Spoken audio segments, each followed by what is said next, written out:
Welcome to Real Estate Coaching Radio, starring award-winning real estate coaches and #1 international best-selling authors, Tim and Julie Harris. This is the #1 daily radio show for realtors looking for a no BS, authentic, real-time coaching experience. What's really working in today's market, how to generate more leads, make more money, and have more time for what you love in your life. And now your hosts, Tim and Julie Harris. We are back, and today Julie and I are going to be talking about the buyer agent commission lawsuit. We're answering all of your questions, and this is from a lot of questions we've been getting on Instagram and people directly messaging us. And we're going to be going through the different questions that we've been answering for all of you on this podcast. And then what we're going to be doing is sharing with you guys some oversight, some insight that we've developed from having researched this fairly intensely for the last 2 weeks. And I want to really put it out there that Julie and I are not legal experts. We're not in any way, qualified to even pontificate on some of our forecasting of what's going to happen over the next 2 to 3 years. But we're going to do it anyway. But just understand that if you listen to us for legal advice, you're crazy. We're just your, Don't do it. We don't do it. We're your real estate coaches. So the purpose of today's podcast, and this is going to hopefully be the last time we talk about this topic for a while. The purpose of today's podcast is to calm the nerves of the industry, because a lot of you real estate agents, I have great news for you, really aren't going to be affected by this anytime soon, if ever. And so a lot of you are, I think, really allowing your, fear to take over, and you're not thinking clearly. So that's the intent of today's podcast, to help you think clearly and give you a very clear understanding of what to expect that will happen next. And, and we are going to throw out some, I think, warnings for some of the small and medium-sized brokers, some things you better be on the lookout for as well. But yeah, we're going to get into all that today. Yeah, so what this drills down to helping you figure out exactly what you should be doing now as a result of the commission sharing lawsuits. And again, as Tim has said many times, as we've told you on this podcast, this is an ongoing, fluid situation. Nothing is going to happen overnight. Let's talk about that. Yes, go ahead. All right, so right now there's a big appeal going on, the one that everyone was, the suit that NAR lost effectively, and a few of the largest brokers. So that is going to be appealed. The appeal process takes 2 or 3 years on average. And we actually went to a friend of ours that was one of the largest plaintiffs' attorneys. He was a class action lawsuit guy. He's retired now, who used to work on behalf of plaintiffs who were suing pharmaceutical companies. And so he knew a ton about this and just kind of fire hosed us with information. And I asked him specifically, like, if, for example, a brokerage settles, like Remax settled for $50 million prior to the start of this, does this prevent them from getting sued essentially under the same exact lawsuits going forward? And he said no. He said what's going to happen over the next 2 or 3 years while this appeal goes on is you're going to see dozens and dozens and dozens of copycat lawsuits that are going to get filed. Now, where that becomes problematic is if you're a real estate brokerage of any size, you're going to actually have to have sort of a legal war fund set aside to defend all of these lawsuits. And so what will happen in 2 or 3 years when the appeal is hopefully won by NAR, which we believe it will be, then you're going to see an end to all the other copycat lawsuits. But what then will, I'm not an attorney, but this is what I was told. There are 92 district courts in the United States.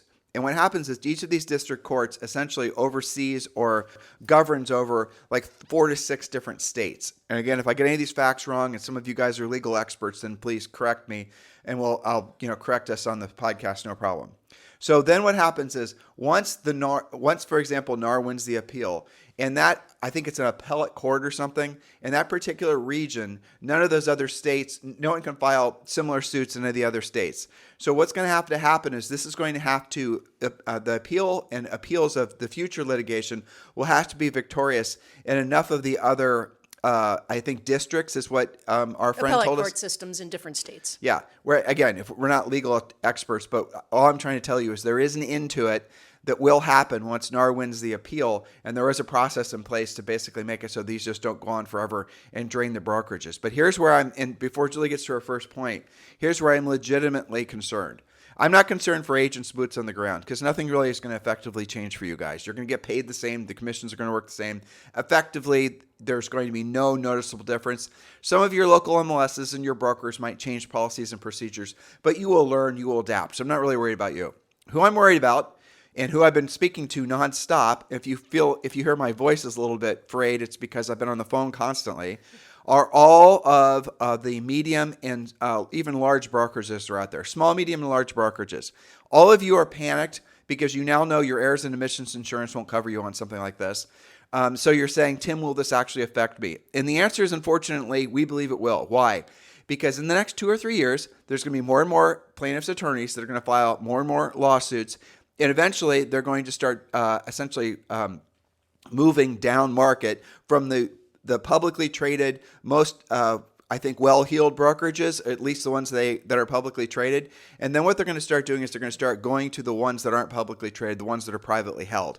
Now, if you have assets, if you have buildings, if you have things like that they can find out from public searches, then you're probably going to make it to the top of the list. It's not so dissimilar to when, unfortunately, the foreclosure crisis started. Sorry for this parallel, but this is what it reminds me of. No, that's a good parallel, I think. Well, in California. Yeah. So in California, what we saw, Julie and I are paying attention to this in 2007, 2008. If there was a long street with 100 houses and like 25 of them were essentially on their way to becoming foreclosures, the banks were foreclosing on the ones with the most equity first. Makes sense, right? Yeah, and so that's essentially what we think is going to happen with this litigation as well. So if you are a small, medium-sized brokerage, please listen very carefully to today's podcast.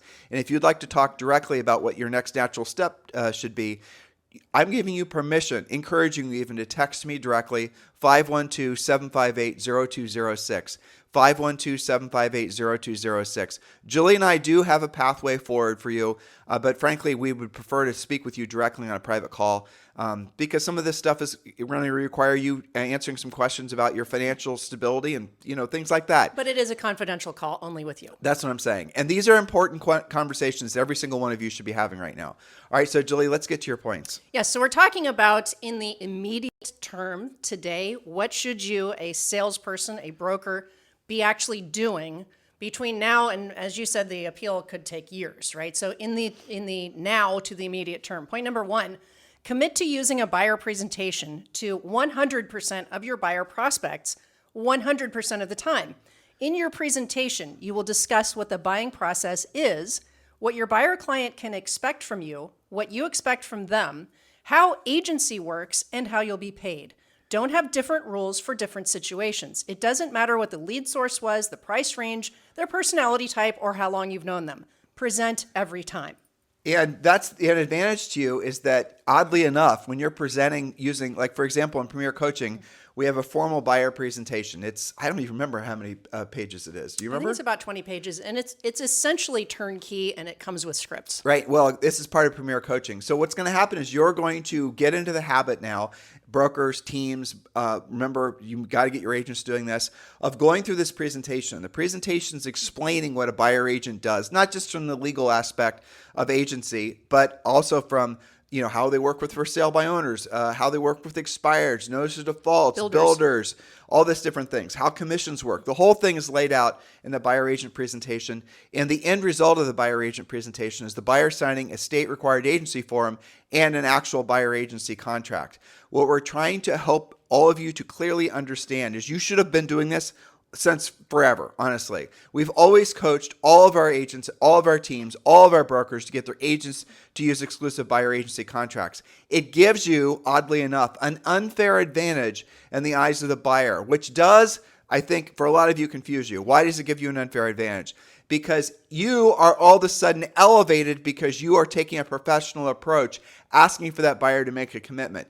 And I've got news for you guys. Not in every case, but in most cases, if the buyer's not willing to sign the agency form and the exclusive agency form, they're not really motivated, and that's not someone you should have been spending your time with in the first place. It's basically an extra level of pre-qualification. Exactly. Assuming you make the actual presentation. Now, if you have in the past perhaps tried to get a signature on these forms and you have been unsuccessful, it's probably because you didn't do the presentation in the first place, or you did a poor job at maybe a free presentation you found somewhere. So here's another warning for all of you, and this is for, again, the brokers and teams out there. A lot of you were buying leads or are buying leads from Zillow specifically, your Zillow Flex agents. Well, in some of your markets, it's entirely possible that the MLSs, they're going to be very proactive, rightfully or wrongfully, on changing the nature of how buyer agency commissions work. It's possible in your marketplace, effectively in the next 90 days, that the buyer agents are going to have to start asking the buyer to pay for their buyer agent commission. Now, we don't think in most of the country that's going to happen. We think in most of the part of the country it's going to happen just as it always has been, where the seller is going to pay the buyer agent commission. But it's very likely, out of fear, frankly, and out of litigation mitigation, that you're going to see a lot of these MLSs and brokers that are going to start requiring that. In that case, when that happens, are your buyer agents going to be able to explain to the buyer why they're worth the 3%? We're going to talk about that in just a second. Are they going to be able to explain to them, how the various ways that the commissions could actually be paid other than from the seller? And I'm going to guess the answer is going to be no. That's the reason you take all this seriously, and you need to do it urgently. Okay, so point number one, thank you for that. Committing to the buyer presentation, and to your point, they should have been doing this all along, so now is the time to get very serious about it. Again, today we're doing talking points, how to handle all of this stuff. Point number two is always state in your conversations the fact that commissions are now and have always been negotiable. The fees or percentages are set by the broker and their client.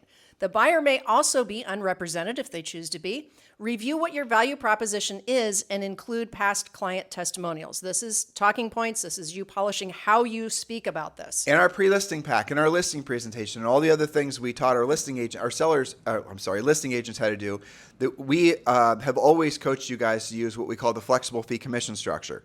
Which, by the way, the flexible fee commission structure and the fact that Julie and I have been advocating for all of you to use exclusive buyer agency contracts is because we knew, and this is all going all the way back to the late 90s, we knew there would be a day when it was, frankly, when the commissions would be essentially payable by the buyers or payable by the sellers. It was easy to assume that the market was going to evolve in that direction, litigation or no litigation. So if you've yet to actually formalize the manner in which you do business and you're feeling fear of that, unfortunately or fortunately, I believe that is something you should be fearful of. You definitely need to be formalizing the way you should do business. You should do it urgently, because what's going to happen? Let's say 3 months from now, boom, the laws are changed, the rules are changed. There's no longer an automatic, buyer agent commission, and now buyer agents now have to actually explain to the buyer why they're paying their commissions. And I'm going to go back and finish the point I was making about Zillow Flex agents. All right, so if you're a Zillow Flex broker or team and you're buying these leads from Zillow, let's say it's at 40%, and there's some sort of broker split, even if it's not much, and then you're having to pay all the other associated fees. Now, that's a lot. And the buyer agent themselves is only going to be making on average, about 20%, 15 to 20% after all the fees. Now, that's based on a commission of 2.5% or 3%. Mm-hmm. What if all of a sudden the commissions now are half that in your market because you've not yet learned how to negotiate on your behalf as a buyer's agent? What happens if you're accepting Zillow Flex leads for a 40% referral fee, and your average commission goes from $10,000 on the buyer side now to $6,000 or $5,000 before paying your broker, before paying even your buyer agent? And I'm talking to brokers and I'm talking to teams right now. What's going to happen to your buyer agent team? Your buyer agent team needs to urgently learn how to actually do this so that you then can, frankly, keep your business viable. Now, I believe what Zillow is going to do is Zillow is actually going to increase their referral fees, but they're going to get that buyer agency contract, exclusive buyer agency contract signed on your behalf. But still, your margins are still going to get vastly depleted. So you're going to have to be weary of what actually is going to happen, whether the appeal is won by NAR or not into the future. It doesn't matter. The marketplace has changed.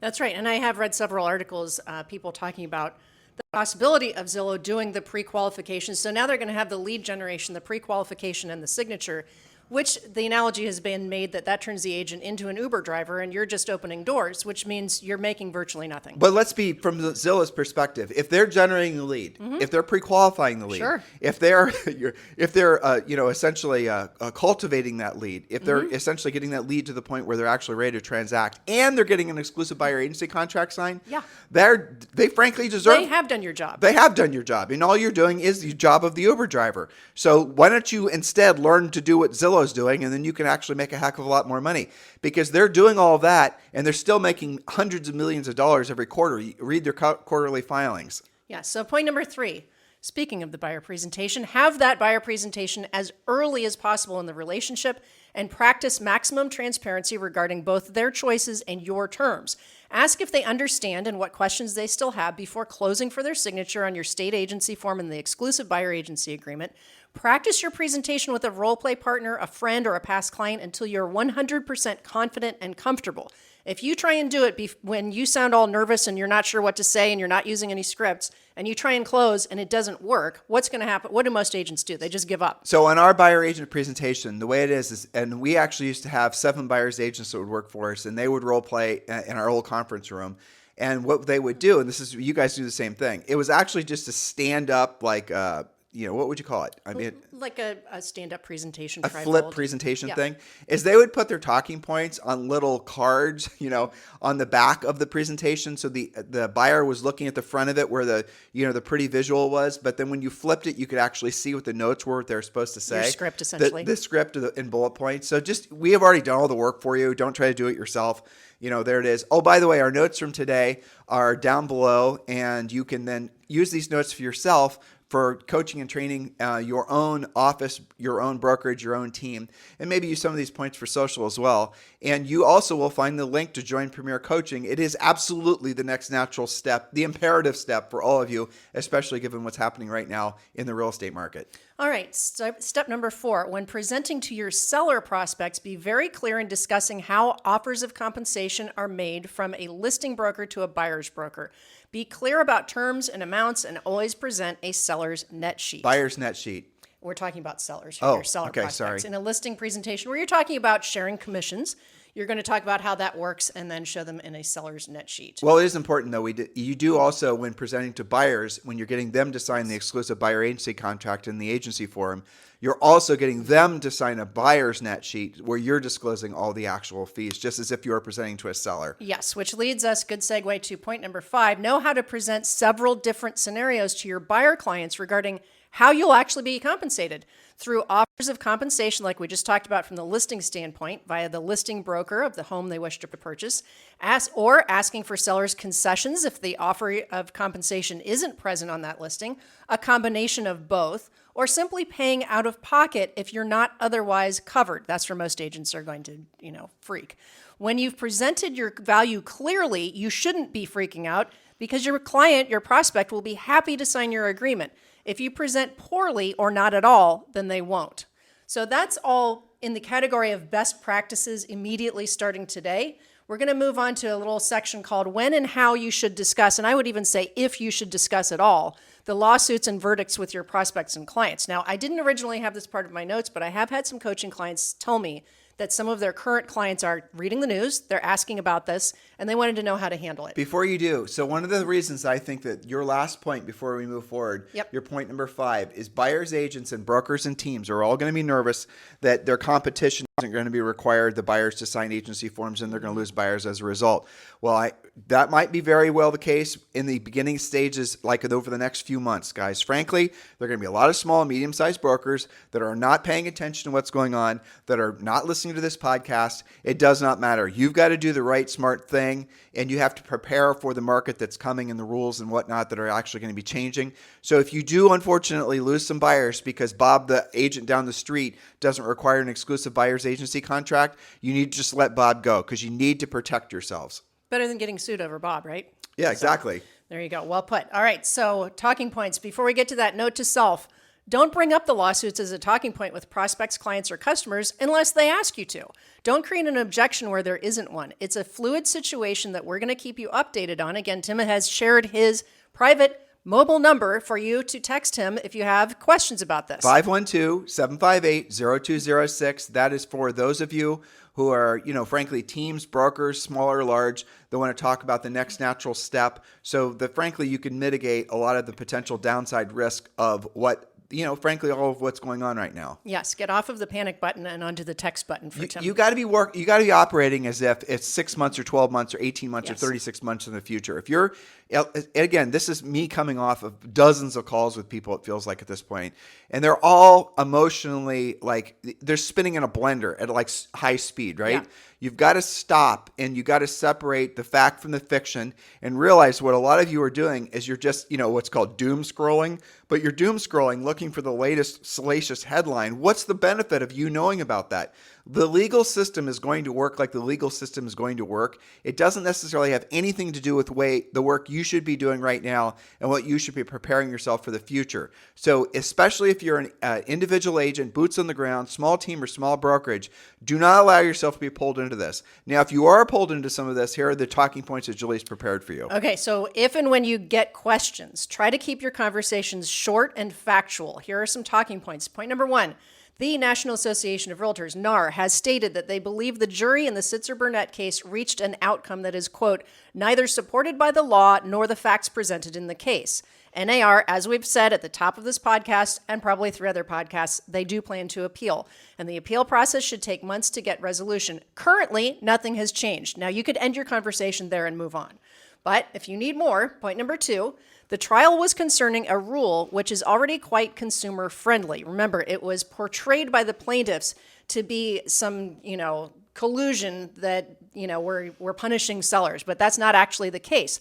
The rule that they were referring to applies to local MLSs where listing brokers offer compensation to buyer brokers who have introduced a buyer client who wishes to purchase that listed home. Those offers have always been and are currently negotiable between the listing broker and the seller of the home. They can be a flat fee, a percentage of the sale price, a sliding scale based on the purchase price, or as little as $0 or $1 depending on the MLS. So in other words, negotiable. The negotiable. So the thing where it is an interesting little carve out that the plaintiff's attorneys found to pick on, because for the most part, essentially, when you look at most MLSs across the country, the co-ops were always the same for a long time, except when the market changed and it became a very hot seller's market. We've seen agents that will co-op, they'll get a 4 or 5% commission and they'll co-op 1.5 points. That's right. So it's very difficult to, I think, when NAR gets actual, I think, high-level representation, there'll be lots of examples where essentially it's buyer agent commission is, exactly, where buyer agent commission is not a set, fee that was set by a cabal of brokers in a smoke-filled room with the doors closed. I mean, the buyer agent commission, the way the structure works with the commission structure, has been in place for over 100 years. And you would call that market tested, wouldn't you? Well, exactly. And so you can argue that maybe the sellers were not informed that the buyer agent commission wasn't negotiable, and that's what the plaintiff's attorneys effectively did. But I think through more litigation, we'll discover that that wasn't necessarily the case. I think so too, because there's so many examples. All right. And just for the record, we've never coached you guys ever to say the buyer's agent commission is 3% always, because in our whole commission structure, which is part of our flexible fee thing, it isn't. We have always said forever that you have to make it so that the seller understands that the commissions are negotiable. And, the fact is that if you are able to show them the ramifications of offering a lower commission versus a higher commission, they then can make their own informed decisions. And that's what we coach you guys to do. That's called skill. All right, number 3, remind the person you're speaking to that agents and brokers are paid $0 until a closing occurs, and that closing is based on the written agreement between the buyer and the seller. Many people still believe that your broker pays you some sort of salary or base pay. That was actually a point that NAR sent out last week, reminding people that agents make nothing until a closing happened, and the closing was based on a negotiated contract. Or, if you're Redfin, they get paid a salary. Right. Well, and if you're Redfin and you're listening, then, change as necessary. Okay, now, number 4, the way commissions are paid has created an efficient, market-tested, transparent sales environment where sellers often receive more showings and more offers. This is to your previous point, show them the difference, and sell their homes in less time at a higher price than had they not offered buyer broker compensation. Think of some examples of your recent transactions which demonstrate this fact. And if you have some specific testimonials, especially for your most recent closings, you can certainly use that in conversation. Let's use an example just to kind of reframe this for some people that are just sort of working through this emotionally. So Julie and I recently sold a car, and we could have put it up for auction. We could have put it on Bring a Trailer or one of these other auction places ourselves, but we didn't. So we found somebody who also specializes in those types of cars. And I asked him to actually, then he takes it to auction for us. So and we've sold other cars this way too. I just don't have the stomach, frankly, dealing with it myself. It's too nerve-wracking. Sure. But I will use some kind of representative, essentially a listing agent. A broker, right. And so that's what he did.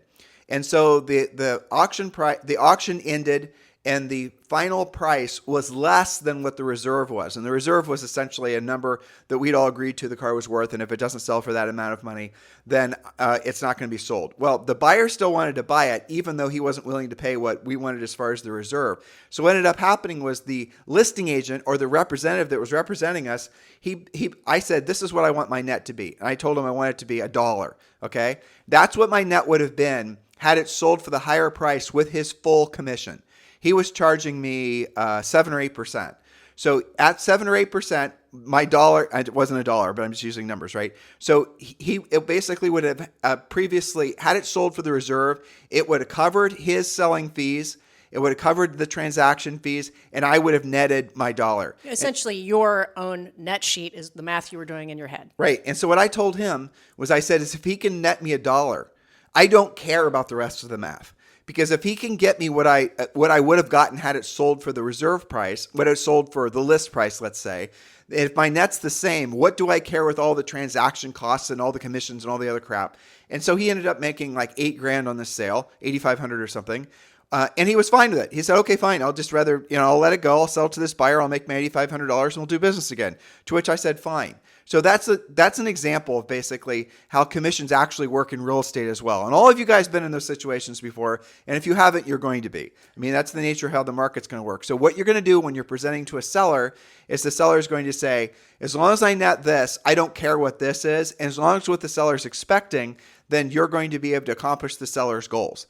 And if the seller ends up having to pay a termite inspection and a radon inspection, if they still do that, or end up, whatever, even a buyer's agent's commission, the seller won't care as long as the seller's net is what the seller wants as far as their net, assuming it's a reasonable expectation, which goes back to skill. And what you just did, your version talking about a car sale, was essentially 80% of a listing conversation about commission. It was very similar to the script. When you're showing them 3 net sheets, you're right. That's where I learned it. When you're showing them 3 net sheets, you show them a seller. You show them this is like your worst case scenario, Mr. Seller. Like, let's say the house is $400,000, and if the house were to only sell for $375,000, this is what your net is. And if this was the reasonable, the middle one's going to be reasonable. If it sells for $400,000, this is what your net's going to be.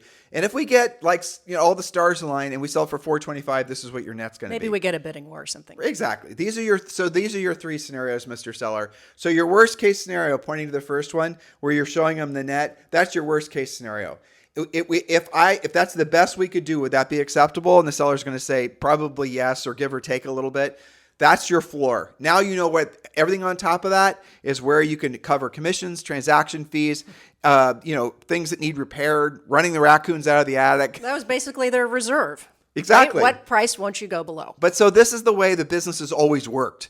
And if you don't have the skill set, learn the skill set right away, because the idea that you're going to be able to get a real estate license, or if you have a buyer's agent's team and they're going to be able to float in and out of working with buyers without having a higher skill set, those days are effectively over, regardless of the results of the appeal. So in the interim, in the next 2 or 3 years, however long the appeal process takes, you're going to have to learn how to be more professional in how you approach this industry from both the listing side and the buyer side. But here's the good news for you.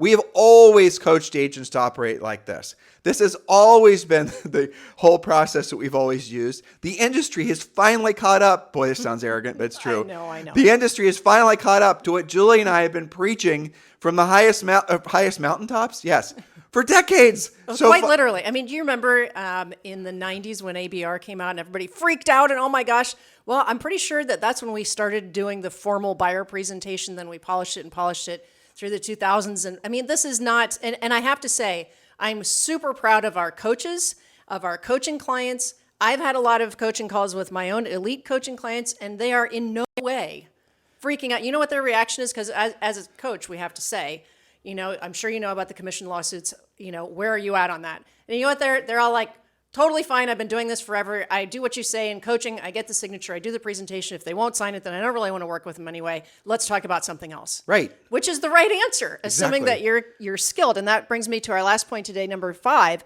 Communication and transparency is key. There will inevitably be some changes in how things are done. We talked about that today regarding agent and broker commission. Right now, as long as you follow what we talked about on this podcast, then you should continue to thrive representing both buyers and sellers in the most professional, caring, and competent way possible. if and when commission practices noticeably change, anything legal especially, again, we're not attorneys, but we'll tell you what's going on. We're going to keep you updated. And of course, we will actively update our presentations and scripts through Premier Coaching as we always have. But fortunately, right now, they are 100% updated and best practices. So Yeah, exactly. I mean, we really don't have to change anything. I have had that question from coaching clients, though. If something hits the fan, are you going to just, tell me what to do? Yeah, well, Yes. of course. But listen, ultimately, we don't want to be your gurus. That's not what Julie and I's life mission is. We want to get you to the point where you can be your own guru, where you have enough natural talent and skill. Well, scratch the word natural, where you've earned the right to essentially be your own guru and essentially lead other people. That's what we're hoping to do. Our mission, really, if you want to really know what's driving us, is we are doing our best to bring up the next generation of real estate leaders, be it coaches and trainers, or be it people in our EXP Realty group, or be it, just individual practitioners. The next generation is going to have to learn things at a different, like in the past market, guys, everybody was spoiled. Look how many companies there were in the industry that were selling stuff to agents that now agents have wised up they didn't really need in the first place, right? Mm-hmm. Look to how many of you guys were buying buyer leads, not really giving a hoot about what the net was because you just figured you were making enough money, not paying attention to the fact that the average buyer agent commission has been going down steadily for the last 5 or 6 years in most markets, and not realizing that as a result you weren't making any profit. All of that stuff is washing out. All of the bad ideas, all the good ideas that turned into bad ideas over the last 15 to 17 years are all washing out of the market now because of the changes in the market. And this litigation, what it is, it's a change accelerator. That's what's going to happen. So all these changes were taking place anyway in a lot of the big regions of the country, but this is going to cause everything to happen really, really fast, which for some of you that are ill prepared, it's going to be shocking. So you know what you're supposed to do right now. Take it seriously. Do your own homework on this. Don't, go to a million different places for a million different opinions, because you'll just get 2 million different opinions and you'll end up right where you started with no real actions to take. Do the smart thing. Do the hard things first, which is going to learn how to actually compete at the highest level in this new market. We strongly encourage you, obviously, to join Premier Coaching, and we've made it easy for you. You can join Premier Coaching for free. The link is down below. In the meantime, brokers, teams, anybody that's looking for the next natural step, a progression from your current quagmire, I am encouraging you to text me directly at 512-758-0206, and we will have a confidential conversation. Be ready to share with me numbers so that I can actually do some real math for you. So do text me directly at 512-758-0206. Have a fantastic day, and we'll talk with you tomorrow. A whole new subject. Something fun. Your 5-year plan. Way more fun. Way more fun. All right, so we'll talk to you guys tomorrow. This podcast is a part of the C-Suite Radio Network. For more top business podcasts, visit c-suiteradio.com.